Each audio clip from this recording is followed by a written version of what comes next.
Good morning student. मैं हूं तुगेश कुमार वर्मा और आप मेरे साथ देख रहे हैं सीजी व्यापम एस्पिरेंट का ये यूट्यूब चैनल।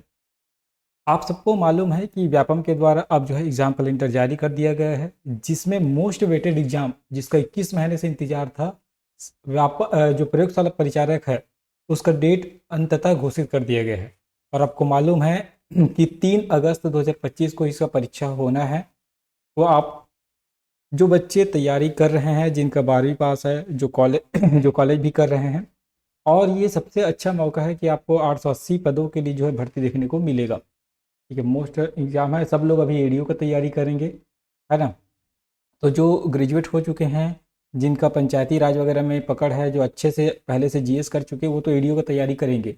बाकी आपके पास गोल्डन अपॉर्चुनिटी है कि आप साइंस को बहुत अच्छे से कर पाएँ। अभी 7 महीने का समय है, जनवरी को छोड़ दिया जाए तो बहुत अच्छे से आप तैयारी कर सकते हैं। तो अभी से आप लग जाए, और प्रतिदिन जो है आप मेरा एमसीक्यू आप करते हैं तो भी आपको बहुत बेनिफिशियल रहेगा ये। ठीक है, इसमें इसका पीडीएफ जो है आपको मैं अपने टेलीग्राम में लगातार प्रोवाइड कराते रहूँगा। ठीक है, टेलीग्राम का लिंक आपको मिल जाएगा। अगर लिंक से नहीं ओपन होता तो आप सीजी व्यापम एस्पिरेंट, जो यूट्यूब चैनल का नाम है, उसके माध्यम से आप जो है चैनल को सर्च करेंगे, टेलीग्राम में जाकर तो भी मिल जाएगा। उसका पीडीएफ जो है मैं प्रतिदिन इसमें अपलोड कर दूंगा। जैसे आज मैं पढ़ाया हूँ तो कल इसका पीडीएफ आपको मिल जाएगा।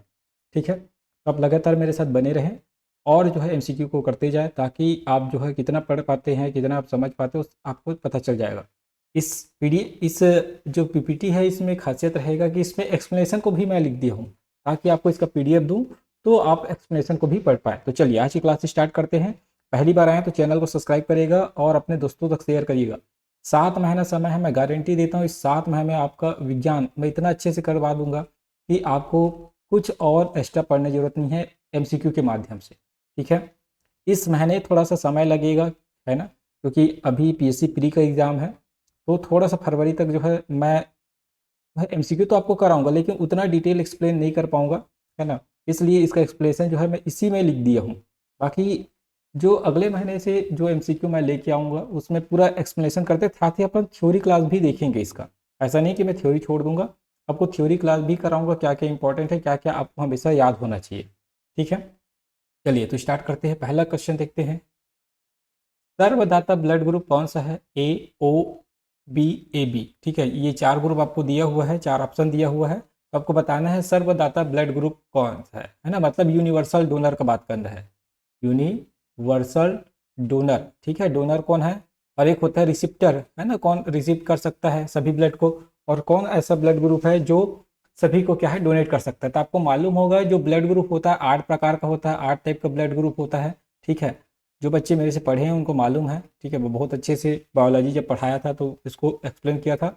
तो 8 टाइप का जो है ब्लड ग्रुप होता है, आपको मालूम है, जिसमें से एक ग्रुप ऐसा होता है जो पूरा ब्लड को रिसीव करता है, ले सकता है, रिसिप्टर होता है। और दूसरा होता है डोनर। ठीक है, जो सभी को जो है अपना ब्लड, मतलब हर ग्रुप को ब्लड वो जो है दे सकता है, मतलब वो ब्लड उसके में काम करता है। ठीक है, तो आपको बताना है सर्वदाता ब्लड ग्रुप कौन सा होता है, सर्वदाता देने वाला। तो ओ जो है सर्वदाता होता है, ओ क्या होता है? सर्वदाता होता है। और ए बी जो होता है सर्वग्राही होता है। क्या होता है? सर्वग्राही। ये होता है डोनर होता है, याद रखेंगे, ये क्या होता है? डोनर होता है। और ये होता है रिसिप्टर, ये क्या होता है? रिसिप्टर, ध्यान रखेंगे दोस्तों। ठीक है, इतनी बातें अगर आप ध्यान रखते हैं तो ब्लड ग्रुप से आपसे क्वेश्चन बन जाएगा। आपको मालूम है कि ए बी और ओ, ये 4 प्रकार का ब्लड होता है। अब इसी का निगेटिव हो जाएगा, A negative, B negative, A B negative और ओ निगेटिव। ये 8 प्रकार के ब्लड ग्रुप आपको मालूम होना चाहिए। कैसे कैसे ब्लड ग्रुप बनता है आपको पता होता है। ठीक है, हम इसका तरीका भी देख चुके हैं, और आगे जब थ्योरी क्लास कराऊंगा तो उसमें आपको और बहुत अच्छे से एक्सप्लेन करूंगा कि कैसे कैसे जो है ये ब्लड ग्रुप बनता है। ठीक है, चलिए एक्सप्लेनेशन में जो बातें मैंने बताया है वही सब लिखा है, तो आप इसको अच्छे से पढ़ सकते हैं। ठीक है, एक्सप्लेनेशन को। ठीक है, जैसे कि सर्वदाता ब्लड ग्रुप ओ है। मुख्यतः ब्लड ग्रुप 4 प्रकार के होते हैं, ए बी, ए है ना, ए बी, ए बी। और वो हमारे रक्त समूह का निर्धारण करते हैं, माता पिता से प्राप्त होने वाले जीन द्वारा निर्धारित होता है।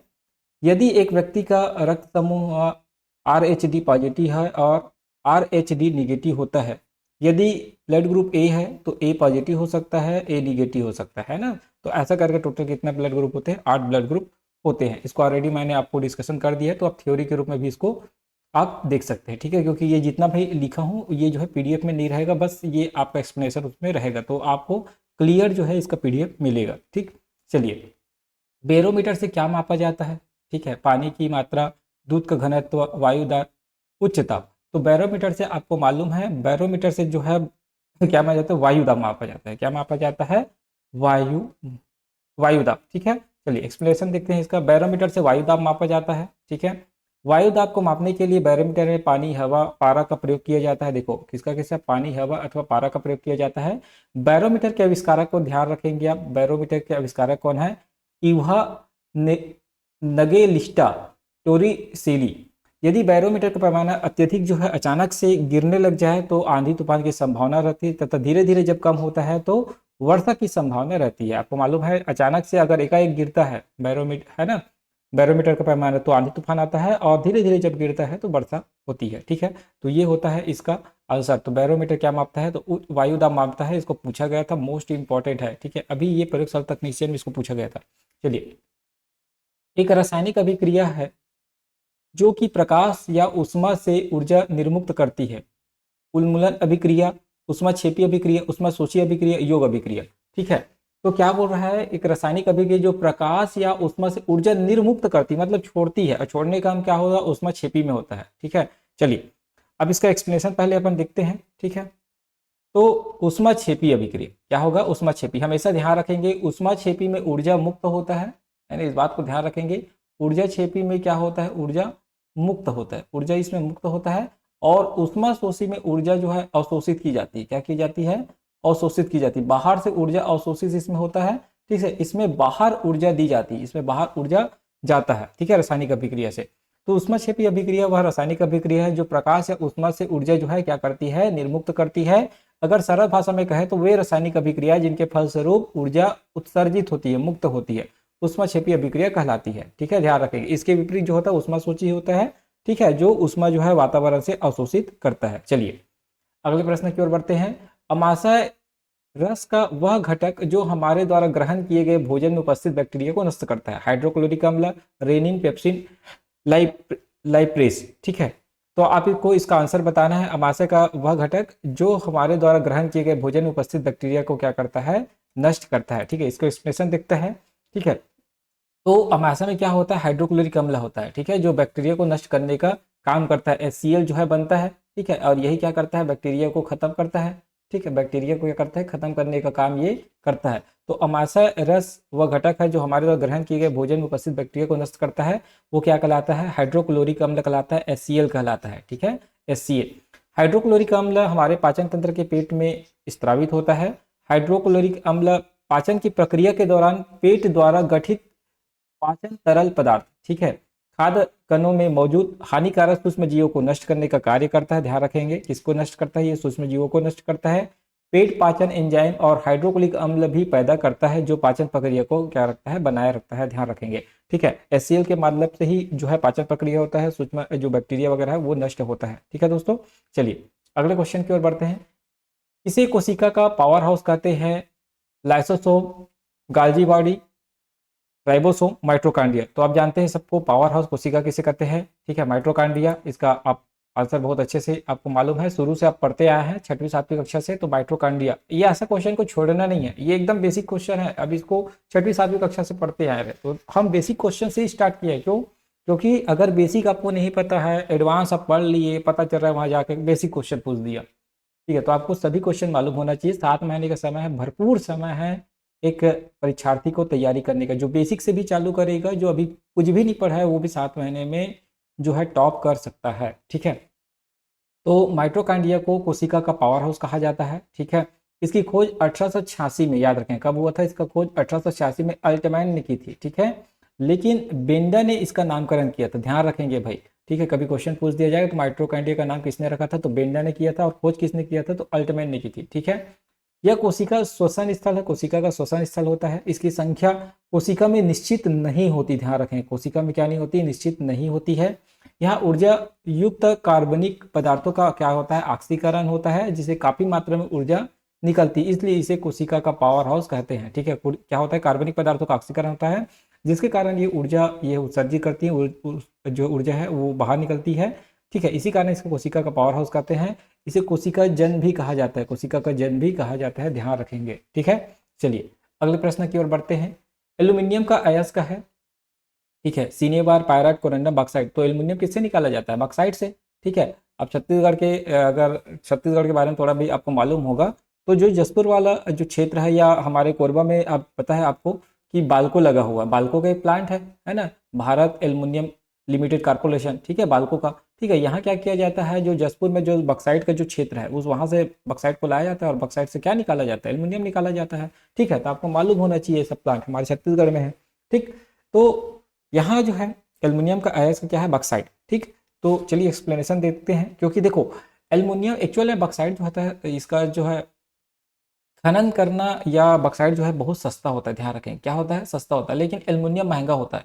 ये क्वेश्चन भी पूछा जाता है, बक्साइट तो सस्ता होता है लेकिन एल्युमिनियम महंगा होता है, क्यों? क्योंकि इसके पीछे कारण क्या होता है कि जो बक्साइट होता है ना, इसका खनन प्रोसेस ये सब चीज़ तो सस्ता है, लेकिन जब बक्साइट से जब एल्युमिनियम को निकाला जाता है, एल्युमिनियम को है ना एग्जैक्ट किया जाता है, एक्सट्रैक्ट किया जाता है, तो ये जिस प्रोसेस के द्वारा एक्सट्रैक्ट होता है वो प्रोसेस बहुत कॉस्टली होता है। ठीक है, याद रखेंगे ये प्रोसेस कॉस्टली होता है, और प्रोसेस कॉस्टली होने के कारण जो है एल्युमिनियम का रेट ज़्यादा होता है, ध्यान रखेंगे दोस्तों। ठीक है, चलिए, तो एल्युमिनियम का एक प्रमुख अयस्क बक्साइट है। एल्युमिनियम के अन्य अयस्क क्रायोलाइट है, ध्यान रखेंगे है ना। और कहाँ कहाँ से एल्युमिनियम निकाला जाता है? तो क्रायोलाइट से, कोरंडम है ना, फेल्डस्पार, ठीक है, ये इन तीनों से भी जो है क्या निकाला जाता है? एल्युमिनियम जो है निकाला जाता है। एल्युमिनियम एक रासायनिक तत्व है जो धातु रूप में पाया जाता है ना।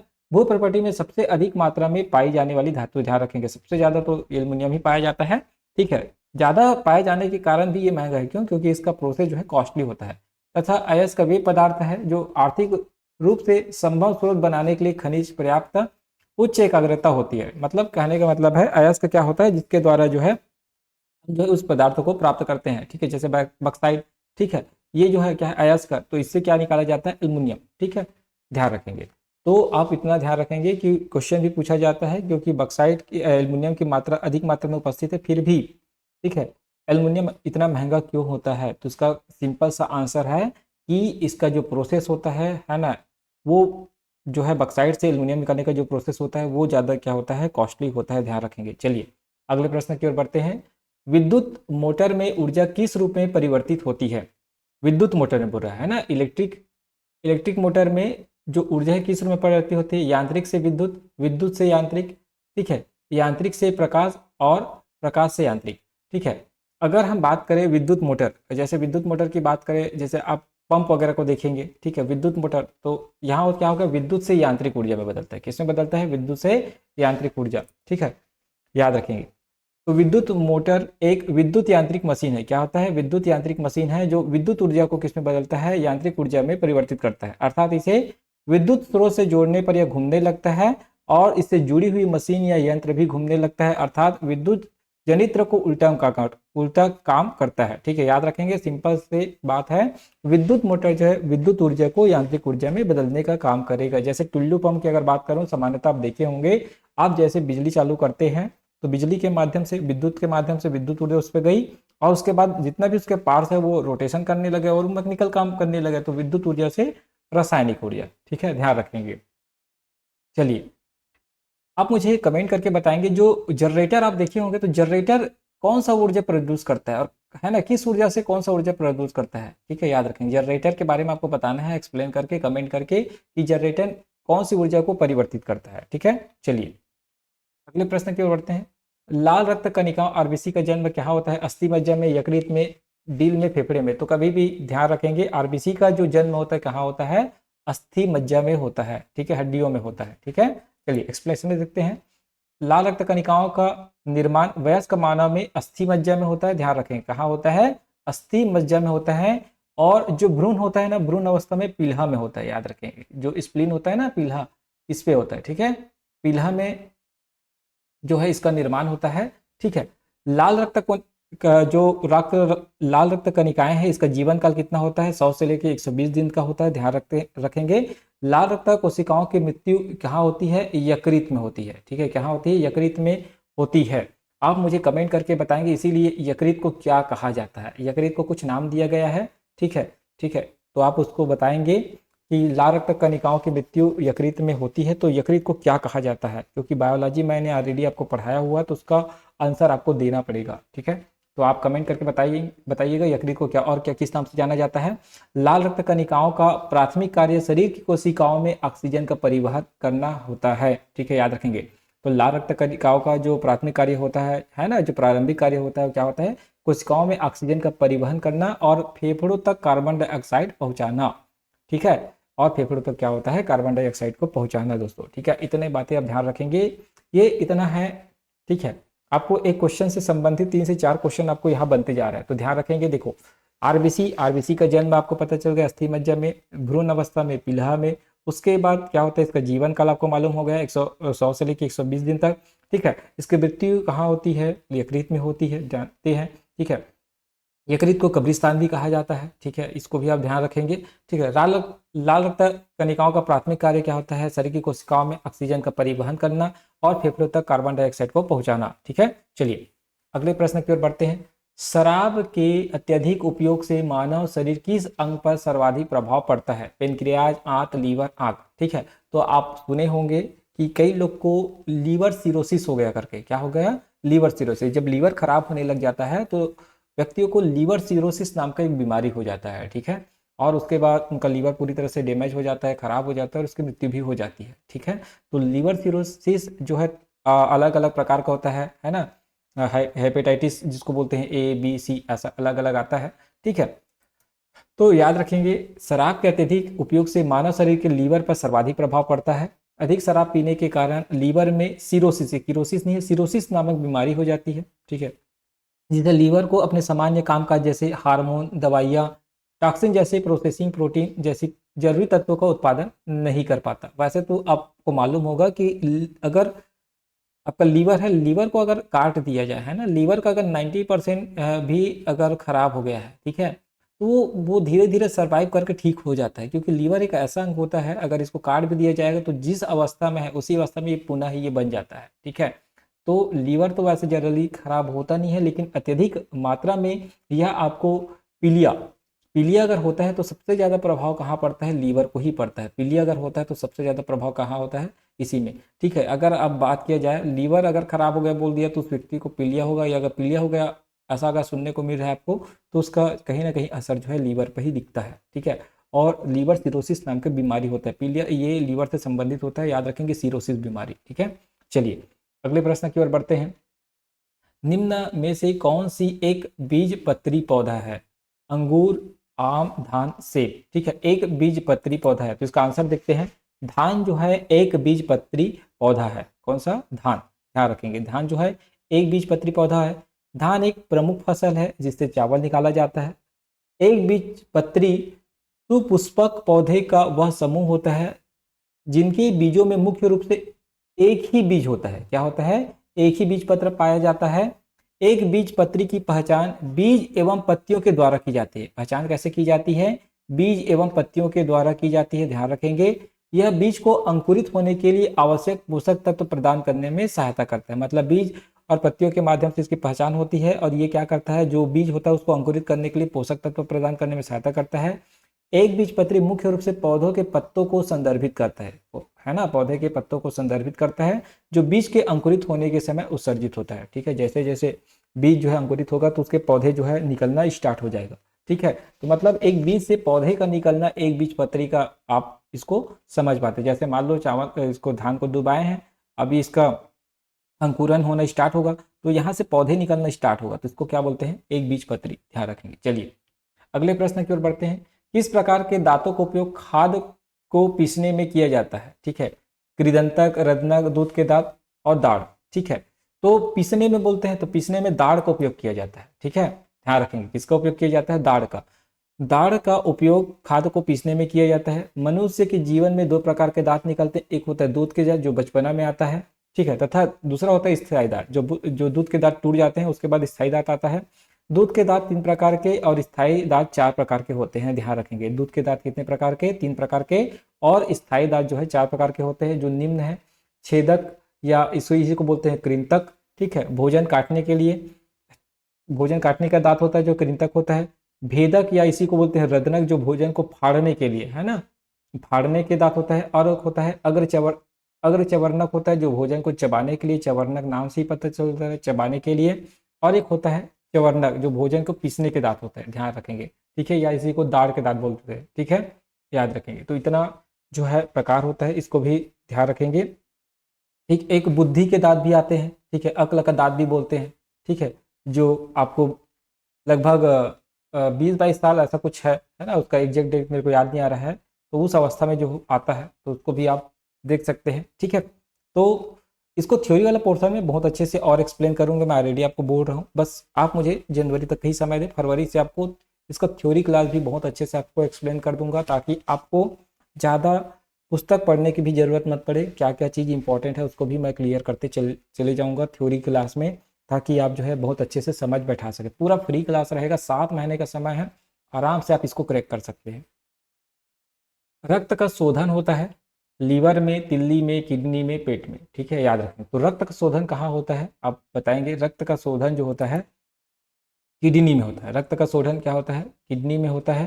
किडनी शरीर में रक्त के प्राकृतिक शोधक के रूप में कार्य करता है, ठीक है। रक्त के किसके रूप में कार्य करता है? प्राकृतिक शोधक रूप में कार्य करता है, और अपशिष्ट को हटाती है, ठीक है। जो किडनी है अपशिष्ट को हटाने का काम करती है, जिसे मूत्राशय की ओर भेज दिया जाता है। मूत्र का उत्पादन करते समय किडनी यूरिया और अमोनियम जैसे अपशिष्ट पदार्थ उत्सर्जित करती है। याद रखें, तो किडनी क्या क्या उत्सर्जित करती है? यूरिया और अमोनियम जैसे अपशिष्ट पदार्थ उत्सर्जित करती है। किडनी जल, ग्लूकोज, अमीनो अम्लों के पुनरावशोषण के लिए जिम्मेदार होता है। याद रखें, किसके लिए जिम्मेदार होता है? पुनरावशोषण के लिए जिम्मेदार होता है, ठीक है। तो रक्त को छानने का काम किडनी करती है। रक्त में से जो अपशिष्ट पदार्थ है उसको निकालने का काम किडनी करता है। कौन कौन से अपशिष्ट पदार्थ है? एक यूरिया और दूसरा होता है अमोनिया, ठीक। चलिए, कौन सा विटामिन मसूड़ों के रक्त स्त्राव की रोकथाम करता है? कौन सा विटामिन जो है मसूड़ों में जो रक्त स्त्राव होता है उसका रोकथाम करता है? थायमीन, एस्कार्बिक अम्ल, बायोटीन, निकोटिनामाइड्स, है ना, निकोटिनामाइड, ठीक है, याद रखें। तो एस्कार्बिक अम्ल, है ना, एस्कार्बिक अम्ल जो है विटामिन मसूड़ों के रक्त स्त्राव को रोकथाम करता है। याद रखें, कौन सा? एस्कार्बिक अम्ल, ठीक है। एस्कार्बिक अम्ल के एक रूप को विटामिन सी के नाम से जाना जाता है, ठीक है। ये खट्टे फलों में पाया जाता है विटामिन सी, ठीक है। एस्कार्बिक अम्ल एंटीऑक्सीडेंट गुणों वाला शुगर एसिड होता है, ठीक है। देखने में श्वेत से हल्के पीले रंग, जल में घुलनशील चूर्ण होता है, पदार्थ होता है, याद रखेंगे, ठीक है। तो एस्कार्बिक अम्ल को ही क्या बोलते हैं? विटामिन सी बोलते हैं, ठीक है। नींबू जो खट्टे फल वगैरह है उसमें विटामिन सी आपको देखने को मिलता है, ठीक है। एंटीऑक्सीडेंट गुण होता है इसमें, इसीलिए बोलते हैं विटामिन सी जो है जो संतरा वगैरह है, जो नींबू वगैरह उसको खाते रहना चाहिए, ठीक है। चलिए, निम्न में से कौन सी कोशिकाएं प्रत्येक 120 दिनों में नवीनीकृत हो जाती है? अभी आपको बताया था आरबीसी के बारे में। आरबीसी जो है 100 से 120 दिन तक जीवित रहता है, उसके बाद नया बनता है, ठीक है। तो इसमें क्या हो जाएगा? प्लाज्मा, श्वेत रक्त कणिकाएं, रक्त, लाल रक्त कणिकाएं। तो ये क्या होगा? लाल रक्त कणिकाएं इसका जो है करेक्ट आंसर हो जाएगा, ठीक है। लाल रक्त कणिकाएं औसतन 120 दिनों का होता है। आरबीसी का अर्थ होता है रेड ब्लड सेल्स होता है। इसे एरिथ्रोसाइट्स भी कहा जाता है। आरबीसी अस्थि मज्जा में बनता है, ध्यान रखेंगे। इसका विनाश यकृत में और प्लीहा में होता है। आरबीसी का कब्रिस्तान कहा जाता है प्लीहा को, ठीक है, कब्रिस्तान कहा जाता है। आरबीसी का मुख्य कार्य फेफड़ों से ऑक्सीजन को, है ना, फेफड़ों से ऑक्सीजन को शरीर के अन्य भागों में ले जाना होता है, ठीक है। आरबीसी का कार्य क्या होता है कि फेफड़े से जो ऑक्सीजन होता है उसको शरीर के अन्य भागों में ले जाना, और सभी भागों से कार्बन डाइऑक्साइड को वापस लाना होता है, ध्यान रखेंगे, ठीक है। इतनी बातें आपको मालूम होना चाहिए आरबीसी के बारे में। चलिए, अगले प्रश्न की ओर बढ़ते हैं। परिपथ से होकर प्रवाहित होने वाली धारा के मापन में प्रयुक्त होने वाले यंत्र को कहा जाता है? परिपथ से होकर प्रवाहित होने वाली धारा के मापन में प्रयुक्त होने वाले यंत्र वो अमीटर, वोल्टमीटर, गैल्वेनोमीटर और वोल्टमीटर। ये उल्टामीटर है, ये वोल्टमीटर है, ठीक है। तो अमीटर, वोल्टामीटर, गैल्वेनोमीटर, वोल्टमीटर, ठीक है। तो क्या कहा जाएगा इसको? अमीटर, ठीक है। चलिए, परिपथ से होकर प्रवाहित होने वाली धारा के मापन में प्रयुक्त होने वाली यंत्र को क्या कहा जाता है? अमीटर। अमीटर बहुत कम प्रतिरोध वाली युक्ति होती है, ध्यान रखेंगे, बहुत कम प्रतिरोध ये जनरेट करता है। इसको किसी भी परिपथ में बहने वाली विद्युत धारा को मापने के श्रेणी क्रम में लगाया जाता है। किस क्रम में लगाया जाता है? तो अमीटर को हमेशा ध्यान रखेंगे श्रेणी क्रम में लगाया जाता है, सीरीज में लगाया जाता है। अमीटर का प्रतिरोध कम से कम रखा जाता है, ठीक है। ऐसा इसलिए किया जाता है कि अमीटर का प्रतिरोध जितना कम होगा उतना धारा जो है सही से माप सकते हैं। ठीक है, याद रखें। तो अमीटर में जो प्रतिरोध है उसको हमेशा क्या रखा जाता है, कम रखा जाता है। इस बात को ध्यान में रखेंगे आप। चलिए, विद्युत बल्ब का फिलामेंट किसका बना होता है, माइक्रोन का, टंगस्टन का, रोमियम का, निकिल का। तो आपको पता है कि विद्युत बल्ब का जो फिलामेंट होता है टंगस्टन का बना होता है और टंगस्टन हार्ड होता है। ठीक है, ये जल्दी से जो पिघलता नहीं है। तो विद्युत बल्ब का फिलामेंट जो है टंगस्टन का बना होता है। फिलामेंट बल्ब के अंदर का जो भाग जलता है और बहुत ज़्यादा गर्म होने के बाद उजाला देता है उसको फिलामेंट कहते हैं। ठीक है, आपको मालूम होगा कि ऐसा बल्ब रहता है।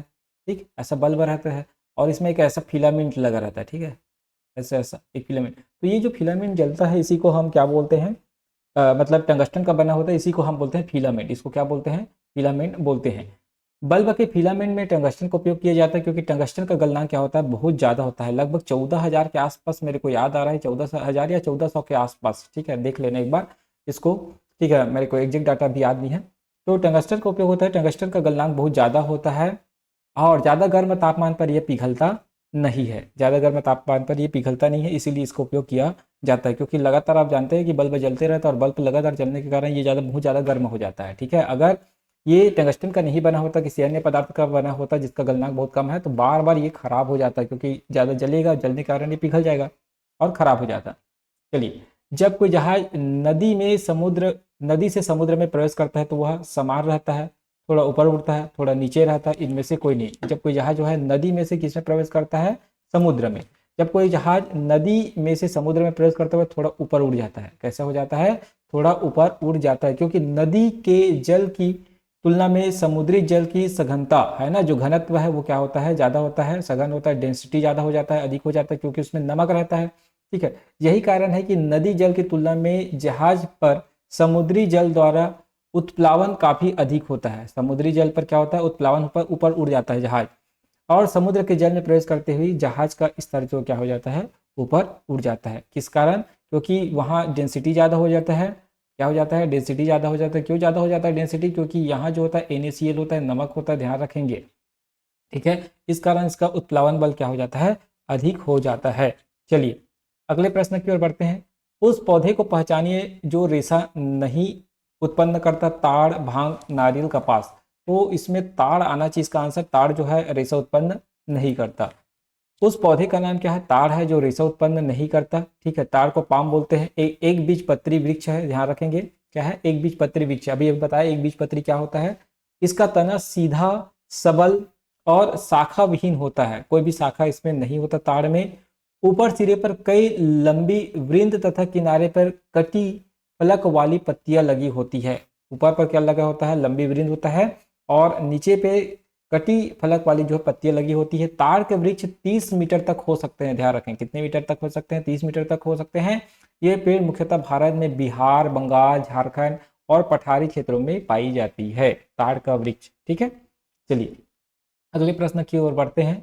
यांत्रिक ऊर्जा को विद्युत ऊर्जा में कौन बदलता है। अब भी आपको थोड़ा देर पहले इसी का आंसर आपको कमेंट करने के लिए बोला था। यांत्रिक ऊर्जा को विद्युत ऊर्जा में कौन बदलता है। ठीक है, तो याद रखेंगे इसका आंसर हो जाएगा डायनेमो। ठीक है, डायनेमो जो है, ठीक है, देखो जनरेटर में ध्यान रखें कि जनरेटर में ज़्यादा जाता है केमिकल, पेट्रोल, डीजल, है ना।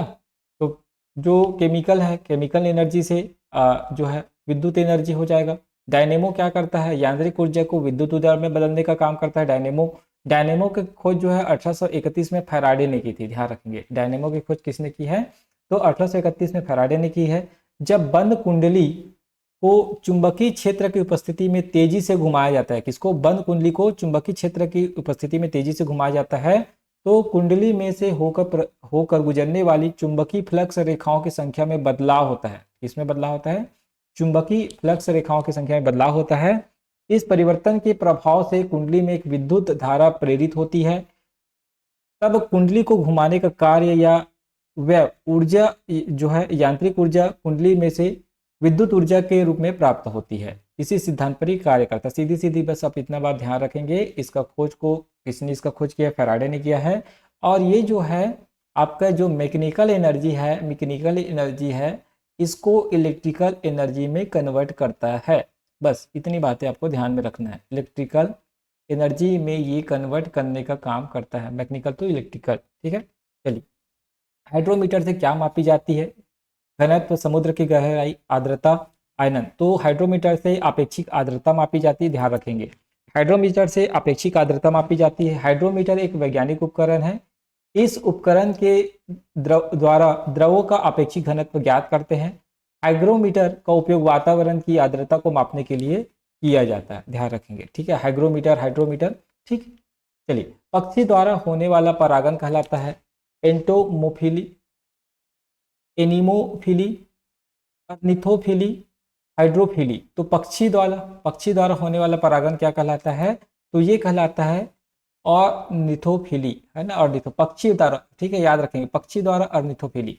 पक्षी द्वारा होने वाला परागण अर्निथोफिली कहलाता है। अर्निथोफिली पक्षी द्वारा फूलों के पौधों का परागण है। यह फूल के नर भाग से पराग कणों को दूसरा फूल के मादा भाग, है ना, एक फूल के पराग कणों को दूसरा फूल जो कैसा है मादा के फूल के मादा भाग वर्तिकाग्र को स्थानांतरित करने का कार्य करता है। किसको? वर्तिकाग्र को स्थानांतरित करने का कार्य करता है। यह फूल के नर भाग से पराग कणों को दूसरा फूल के मादा, अच्छा ये तो हो गया है, सेम लिखा है। तथा पक्षियों के अध्ययन को अर्निथोलॉजी कहा जाता है। पक्षियों के अध्ययन को क्या कहा जाता है? अर्निथोलॉजी कहा जाता है। याद रखेंगे, जो पक्षी होता है क्या करता है, एक फूल के नर भाग से परागकण को उठा करके दूसरे फूल के मादा भाग, है ना, जिसको वर्तिकाग्र बोलते हैं, वहां स्थानांतरित कर देता है, ध्यान रखेंगे। ठीक है, और पक्षियों का अध्ययन क्या कहलाता है? अर्निथोलॉजी कहलाता है। ठीक है, चलिए एक वयस्क का हृदय प्रति मिनट औसतन कितनी बार स्पंदन करता है, धड़कता है? 60 बार, 84 बार, 72 बार, 96 बार। तो आपको मालूम होगा 72 टाइम्स जो है एक स्वस्थ मनुष्य का हृदय जो है स्पंदन करता है। ठीक है, वयस्क का हृदय प्रति मिनट औसतन 72 टाइम्स जो है स्पंदन करता है, जबकि शिशुओं का 150 बार धड़कता है। ध्यान रखेंगे, हमारा हृदय हमारे शरीर के सबसे महत्वपूर्ण अंगों में से एक है। यह अंग हमारे परिसंचरण प्रणाली के बीच में स्थित है, जो धड़कते हुए शरीर के चारों ओर रक्त का प्रवाह करता है। रक्त शरीर में ऑक्सीजन और पोषक तत्व भेजता है। किसमें? शरीर में ऑक्सीजन और पोषक तत्व भेजता है, और अवांछित कार्बन डाइऑक्साइड और अपशिष्ट पदार्थों को क्या करता है?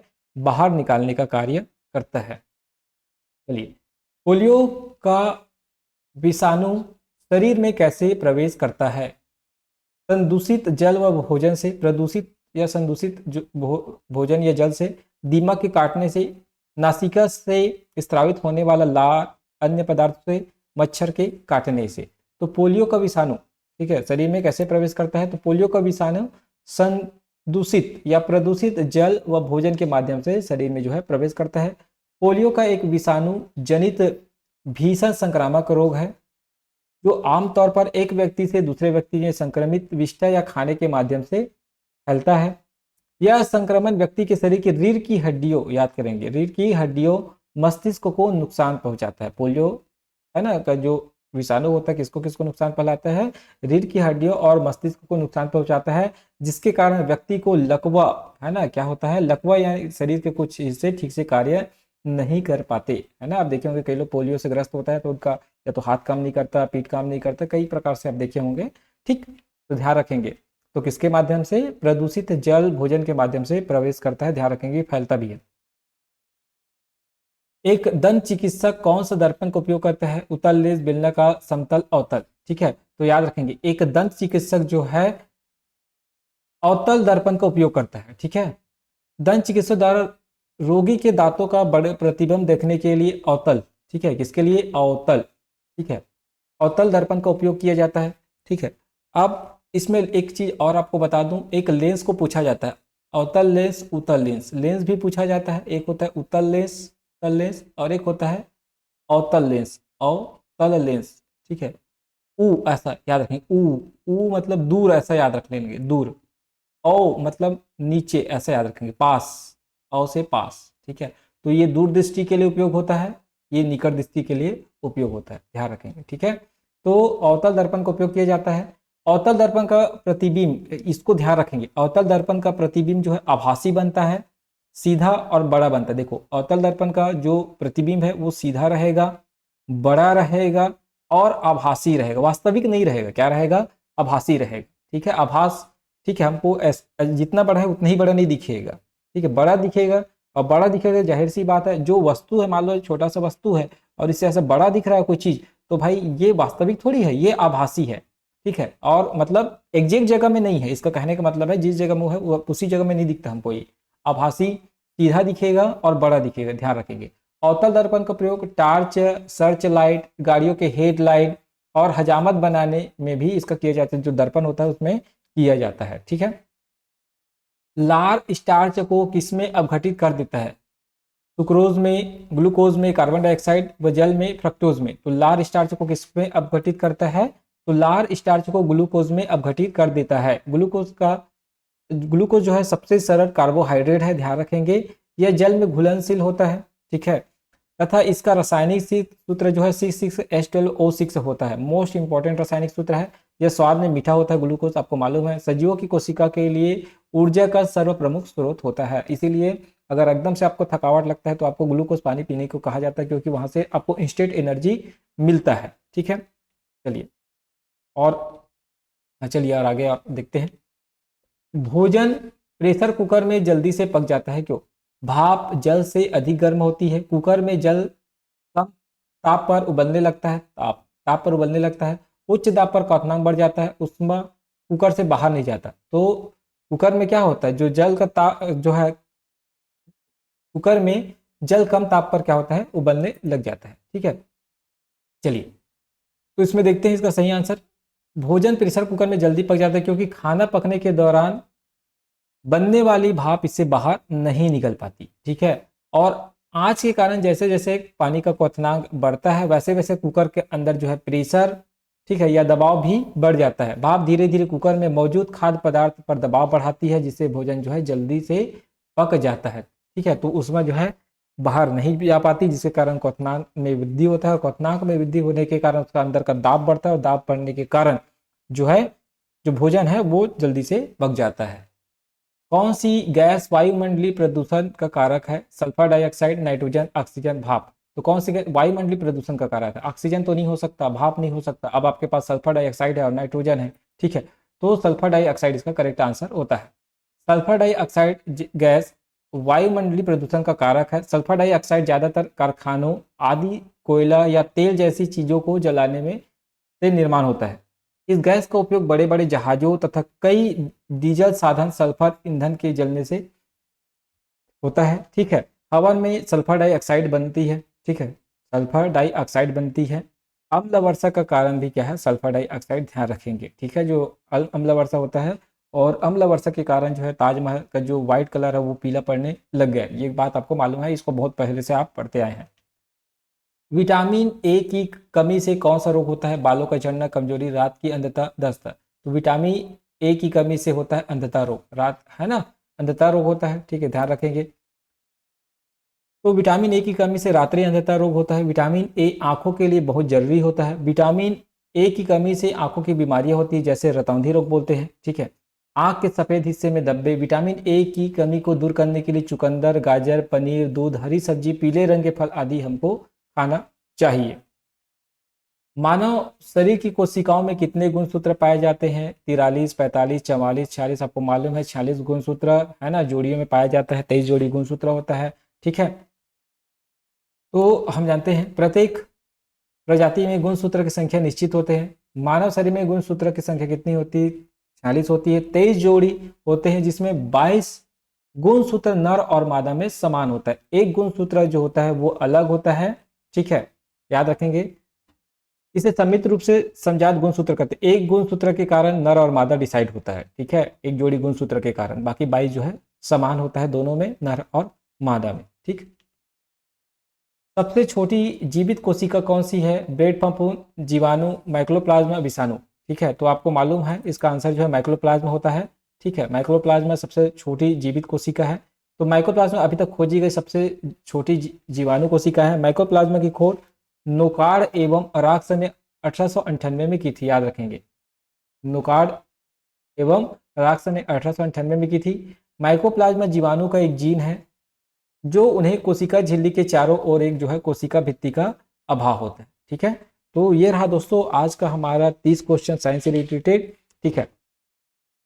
अभी आज पहला दिन था हमारा, क्योंकि हम जो है लगातार एमसीक्यू कर रहे थे, लेकिन एग्ज़ाम की डेट घोषित नहीं हो पाने के कारण जो है हम इसको बंद कर दिए थे। तो ये वैसे तो हमारा साइंस का 7वां क्लास है, लेकिन आज जो है पुनः स्टार्ट करने का पहला क्लास है, ठीक है। तो आप लगातार हमारे साथ बने रहे, बहुत अच्छा एक्सप्लेनेशन के साथ जो है आपको एमसीक्यू कंप्लीट कराया जाएगा। बिल्कुल बेसिक से स्टार्ट किए हैं, ताकि बेसिक से जो है चीज़ों को आप रिलेट करते करते एडवांस में जाए तो ज़्यादा बेटर रहेगा।